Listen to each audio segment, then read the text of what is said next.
You are a Border Patrol agent, but you are not a typical one. In this story, you are a corrupt one. Most border agents enforce the law with integrity, but like in any institution, a small few learn how to exploit the system. And you are one of those. Every morning begins the same way. You drive along the fence line, the desert stretching endlessly in every direction. The mission is simple: stop whatever tries to cross the border. Drugs, weapons, people. Most days, that's exactly what happens. But some days, it isn't. After a few years out there, you discover something. The border doesn't just separate countries, it separates opportunities. Because when you control the gate, you control what gets through. And eventually, you realize something even more useful. You don't have to choose a side. You can get paid by both of them. Border agent by day, smuggler partner by night, statistic hero on paperwork. My people, this man wasn't working overtime. He was overemployed. This story explores corruption, incentives, and how control over a system can slowly become control over profit. Working the border is repetitive. Long patrols, heat, silence, and paperwork. A lot of paperwork. But it also comes with something else: information. You know the patrol schedules. You know where the cameras are. You know in which nights the desert is quiet. And eventually, other people realize that too. The first offer doesn't happen in the desert.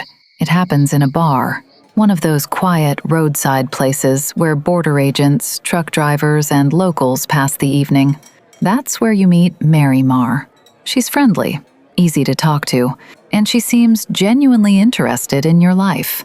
You have been dating her for a while. You tell her about the job, about the long hours, about the patrols, and eventually, about the money problems. Your younger brother's rehab is expensive, and Border Patrol salaries don't stretch as far as people think. Mary Marr laughs easily. She listens carefully, and she asks just the right questions. At the time, none of it seems unusual. What you don't realize is that she wasn't sitting there by accident. A few days later, she suggests something. She says she has a friend, someone who might be able to help. His name is Carlos, a smuggler, a coyote, and he already knows more about you than you're comfortable with. Carlos explains the situation carefully. Crossings are happening every night. Agents catch some, others get through. It's simply a matter of timing. He says he's not asking for much, just information. When the road is quiet, when patrols are thin. Translation: everybody breaking the rule already. You just decided whether you getting paid. Then he mentions Mary Marr, not directly, just enough to remind you that your conversation with her was not as private as you believed. It isn't a threat, not exactly, but the message is clear. They know who you are. They know where you work, and they know you're struggling. You think about it. The desert is large. You cannot stop everyone, and the offer is simple: information for cash. Soon you develop a system. Some crossings succeed, some crossings fail. Balance keeps suspicion away. If enforcement numbers fall, supervisors start asking questions. So occasionally, you make sure someone gets caught. Performance review, looking good. Crime report, looking good. Bank account, looking better.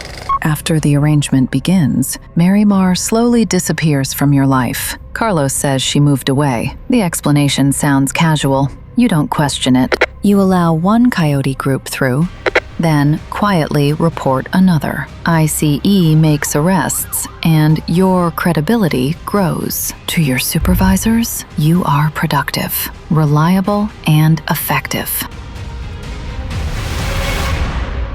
Weapons seized at the border follow strict procedures. They are logged, stored, and eventually destroyed. Every step is documented. At least, that's how the system is supposed to work. But sometimes confiscated weapons don't go straight to the evidence locker. Sometimes they spend a night somewhere else first. Your house. It started with your brother. You and Ricky grew up in the foster system, two orphans trying to survive the same difficult start. You found stability in the Border Patrol. Ricky found something else, the Iron Ridge Syndicate, a motorcycle gang operating across the border region and stretching all the way into the Appalachian Mountains. They've been tied to gambling rings, weapons trafficking, narcotics, and more than a few unexplained disappearances. You didn't ask too many questions about Ricky's life until one night he showed up at your door. He was scared, under pressure. He said he needed an untraceable gun. Immediately, he didn't explain why, and you didn't ask. Normally, every seized weapon goes straight to the evidence room, but that night, you still had a few at home. You told yourself it was temporary, paperwork, laziness, a mistake you meant to fix later. Ricky took one of them, maybe two. He left before you could change your mind. What he did with those weapons, you never found out, but someone else did. The Iron Ridge Syndicate. And once they realized where the guns came from, your mistake became their leverage. Now they know something very useful. You have access to confiscated weapons, and you've already crossed the line once. That's the thing about mistakes, my people. Some of them disappear. Others turn into contracts you never agreed to sign. From that point forward, a few weapons quietly disappear before they reach the evidence locker, and the Iron Ridge Syndicate pays well for them. There is one thing you refuse to touch: drugs. Your brother Ricky is fighting fentanyl addiction. You've seen the damage firsthand. So when smugglers offer drug money, you decline. Those shipments you stop every time. Selective corruption, still corruption. But the man got rules. Your statistics improve. Drug seizures, arrests, confiscated weapons. You become one of the most productive agents at the station. What nobody realizes is that the system isn't failing. You are managing it. Eventually, the Iron Ridge Syndicate asks for more. Weapons are profitable, but drugs are even better. They want you to move narcotics. You refuse. For them, a corrupt partner who refuses certain business is suspicious, and suspicion spreads quickly. At the same time, a young agent begins noticing patterns. The same smugglers never get caught. The same raids always succeed, and some confiscated weapons never appear in evidence. Accusations arise, people start asking you questions, your team starts doubting you. The Iron Ridge Syndicate eventually learns the truth. You never moved drugs, you were stopping them. Their losses reach millions, and they blame you directly for it. They want retribution. By the time the Iron Ridge Syndicate begins asking questions, you already know how dangerous the situation has become.